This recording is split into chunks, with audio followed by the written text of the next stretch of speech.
donné pour montrer à ses serviteurs les choses qui doivent arriver bientôt. Nous savons que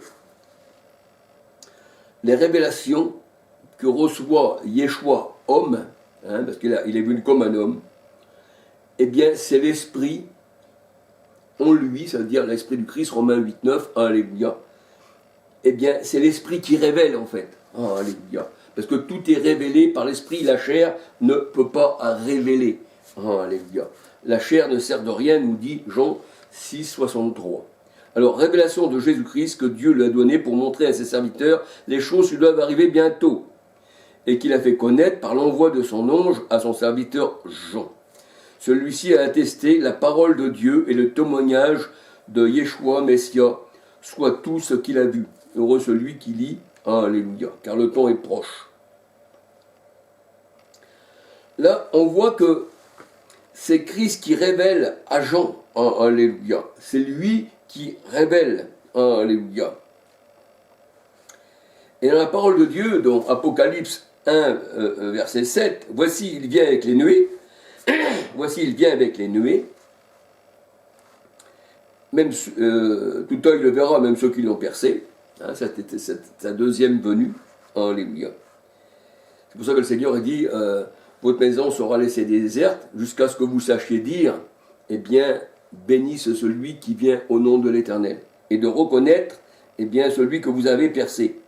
Apocalypse 1, 7, voici il vient avec les nuées, alléluia, et tout œil le verra, même ceux qui l'ont percé, et toutes les tribus de la terre se lamenteront à cause de lui. Alors, Apocalypse 1, 8, je suis, ça c'était dans Exode 3, quand l'Éternel se présente, eh bien, à Moïse. Je suis celui qui est, le Dieu Tout-Puissant, le Dieu d'Abraham, le Dieu d'Isaac et le Dieu de Jacob. Alors, Apocalypse 1.8, je suis l'alpha et l'oméga, ça veut dire le commencement et la fin, le premier et le dernier. Alléluia. Dit le Seigneur Dieu, celui qui est, qui était et qui vient, le Tout-Puissant. Donc, le Christ, il est le Tout-Puissant. Alléluia. Et on le voit, eh bien, au milieu des 7 chandeliers. Alléluia. Apocalypse 1, 12, 13. Alléluia. Apocalypse 1, 18. Je suis le premier et le dernier, et le vivant, j'étais mort, et voici je suis vivant au siècle des siècles. Je tiens la clé de la mort et du séjour des morts. Alléluia. Écris donc ce que tu as vu, ce qui est et ce qui doit arriver ensuite. Alléluia. Donc nous voyons que le Seigneur, eh bien, c'est le Christ, alléluia. C'est celui qui était mort et qui est revenu à la vie.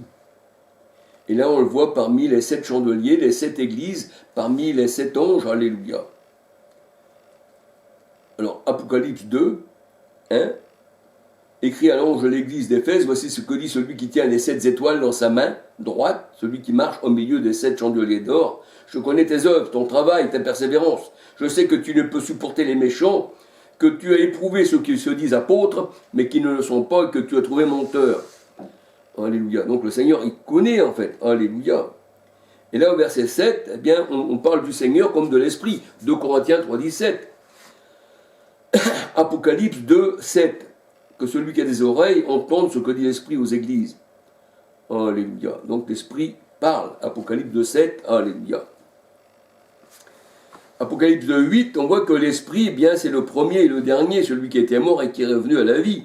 Apocalypse 2, 8.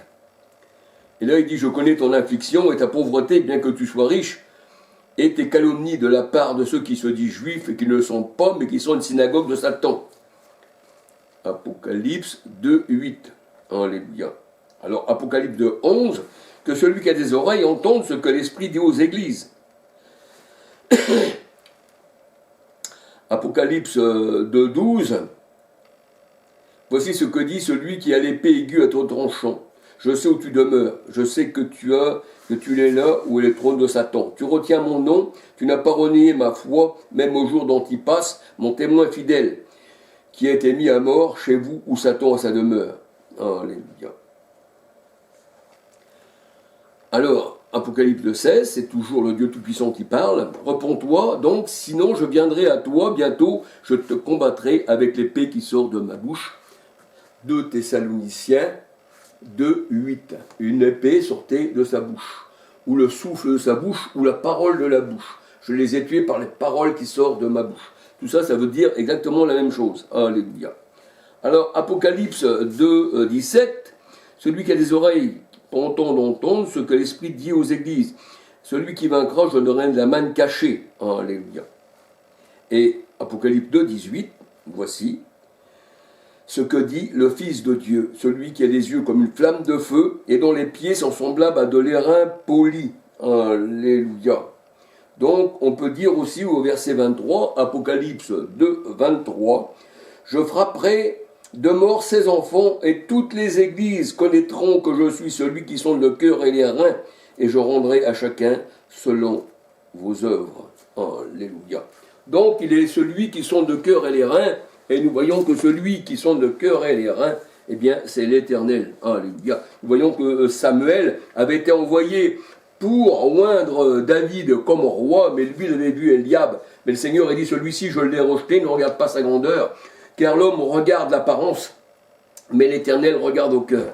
Et l'Éternel, c'est le Christ. Alléluia. Quand on voit ceci, on ne peut pas nier celui qui nie, c'est vraiment qu'il est vraiment un antichrist et qui n'héritera jamais la vie éternelle. Alléluia.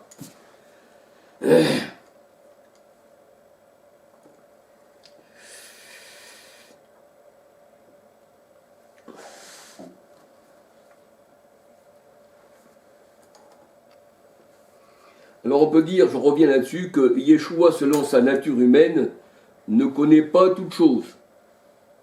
Matthieu 24, 36. Mais c'est l'Esprit en Jésus-Christ qui connaît toute chose, car Dieu était en Christ, alléluia. Et le Seigneur a dit, si je parle, je ne parle pas de moi-même, c'est pas ce corps qui parle, mais c'est le Père qui est en moi qui parle, alléluia. Donc on va regarder dans Marc 2, 6, 7, 8. Marc 2, 6, 7, 8.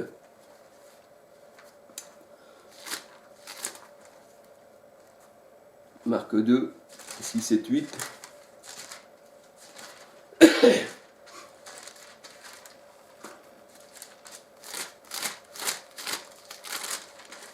Marc 2.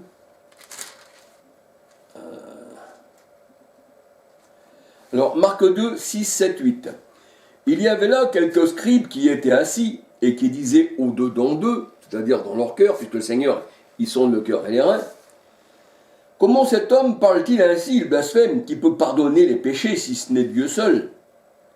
Jésus, ayant aussitôt connu par son esprit ce qu'il pensait au-dedans d'eux, leur dit, pourquoi avez-vous de telles pensées dans vos cœurs? Alléluia. Il est celui qui sonde le cœur et les reins. Alléluia. Il est le Dieu Tout-Puissant. La parole de Dieu nous le dit. Alléluia. Matthieu 5, 30.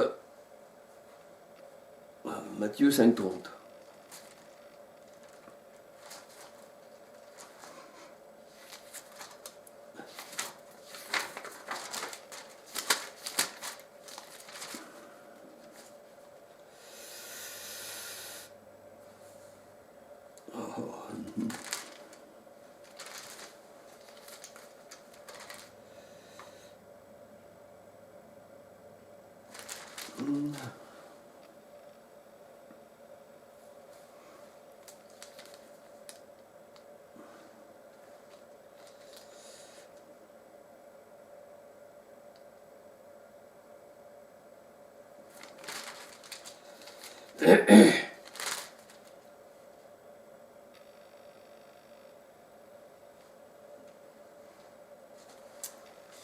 Matthieu 5, 30. J'ai dû me tromper dans le verset. Alléluia. Mais nous voyons dans Acte 1, verset 8. Acte 1, verset 8. Acte 1, verset 8.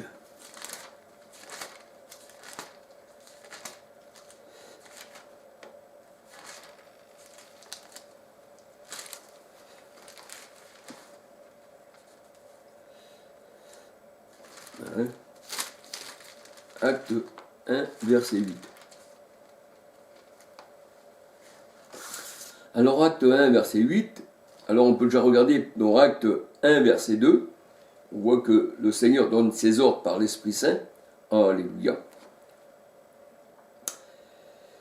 Et acte 1, 2, acte 5, voilà.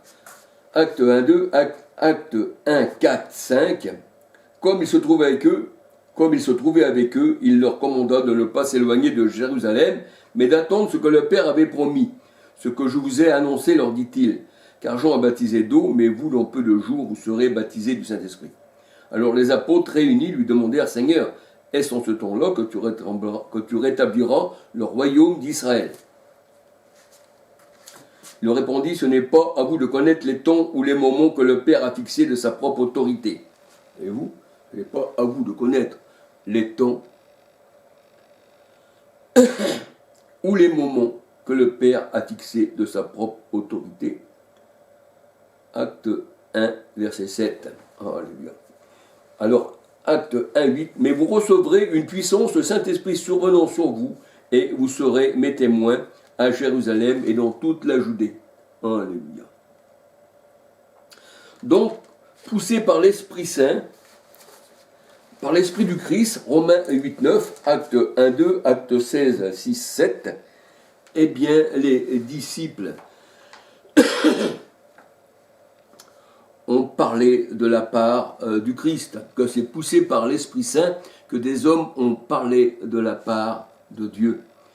1 Pierre 1, verset 21, il me semble. Alléluia.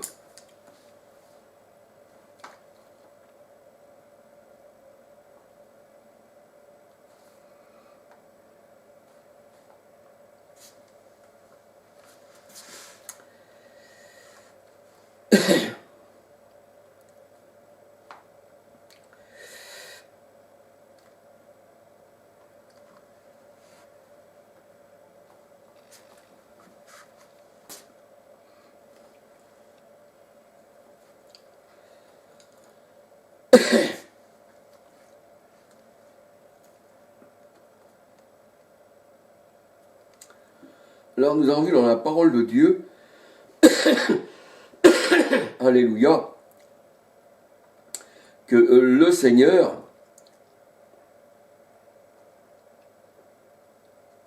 sait toutes choses, parce qu'il est le Dieu tout-puissant et la vie éternelle. Alléluia.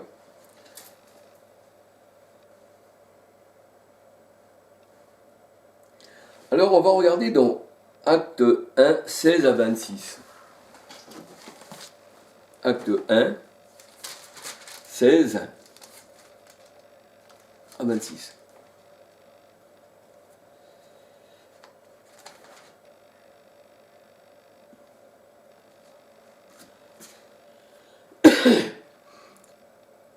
Acte 1, 16 à 26. Hommes frères, il fallait que s'accomplisse ce que le Saint-Esprit dans l'Écriture a annoncé d'avance par la bouche de David, au sujet de Judas, qui a été le guide de ceux qui ont saisi Yeshua.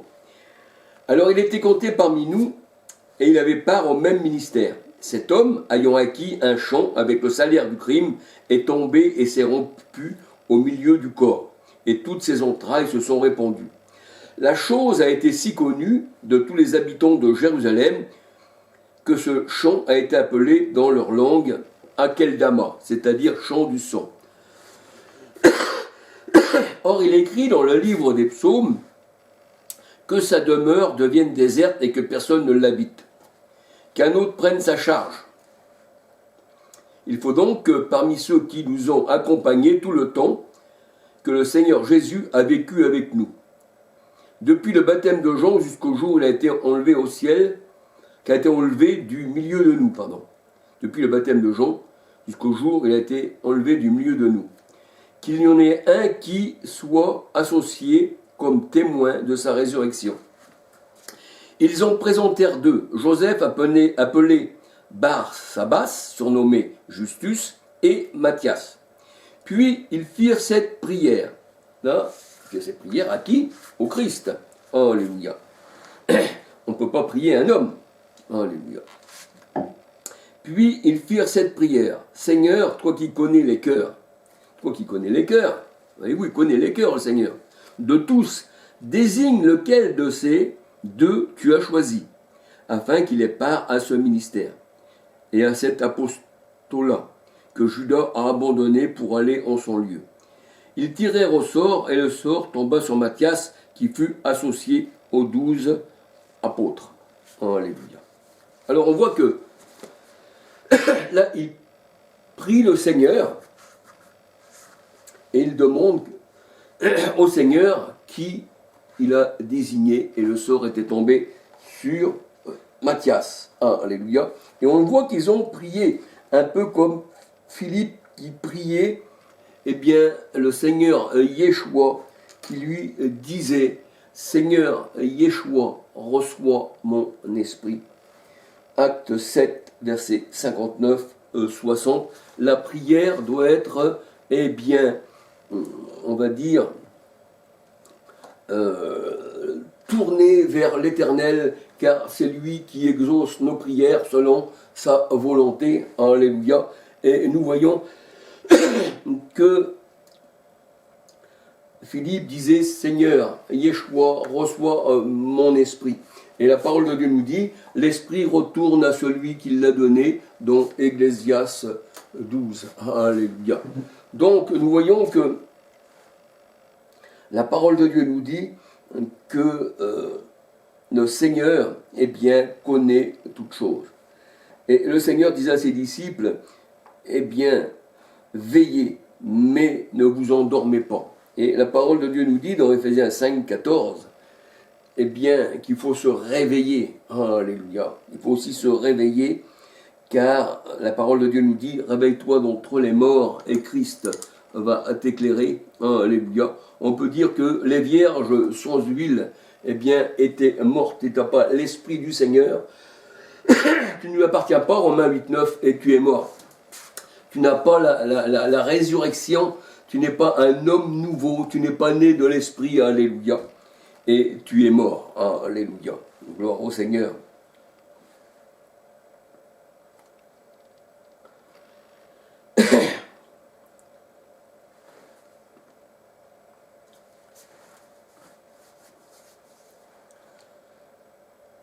Je voulais regarder encore dans la parole de Dieu.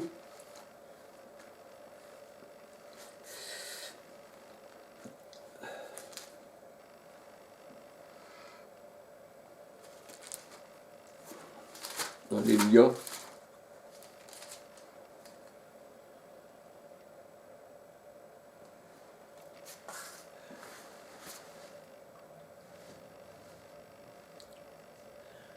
On voit dans la parole de Dieu, dans Luc 6, alléluia,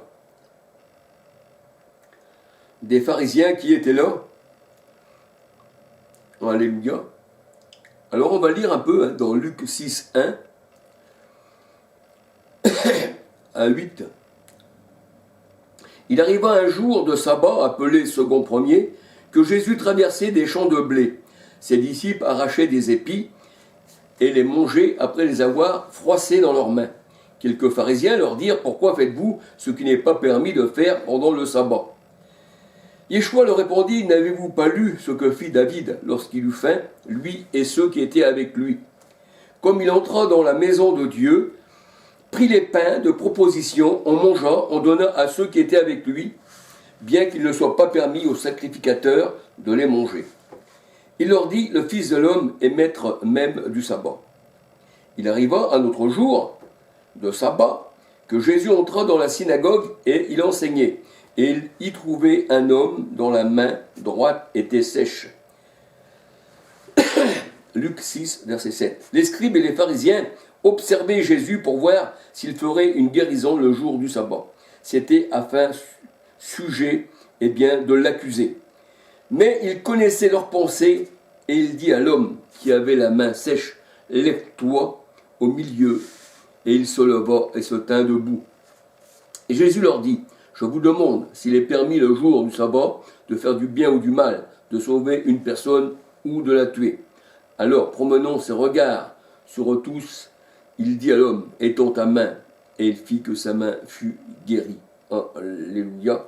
Et là, nous voyons dans Luc 6, verset 8, mais ils connaissaient leurs pensées. Alléluia. Et même quand le Seigneur, eh bien, était avec son disciple Pierre, quand Pierre lui dit, Seigneur, tu n'iras pas à Jérusalem, et que Pierre se met à travers des plombs du Christ, il lui dit, arrière de moi Satan, parce que tes pensées ne sont pas les pensées de Dieu, mais c'est les pensées des hommes. Alléluia. Donc nous voyons que le Seigneur, d'après tous ces passages, le Seigneur connaît toutes choses. Et on n'a pas besoin qu'on l'enseigne, et c'est lui le créateur de toutes choses. Le Seigneur connaît sa créature. Ça, c'est comme quelqu'un qui va construire une automobile. Hein, je ne parle pas du constructeur, parce que des fois le constructeur, le patron, n'est pas trop dans ces choses-là, mais je parle de ceux qui ont imaginé l'automobile, qui ont construit l'automobile petit bout par petit bout, à chaque pièce du véhicule. Ils connaissent exactement ce que le Seigneur connaît. Il connaît ses créatures. Alléluia. Et la parole de Dieu nous dit, et il sait de quoi nous avons besoin. Alléluia. Gloire au Seigneur. Voilà, mes frères et sœurs, je vous ai parlé de la connaissance sur toute chose de notre Seigneur, Yeshua. Alléluia. Soyez bénis. Alléluia. Donc il nous faut vraiment connaître les Écritures pour savoir toutes ces choses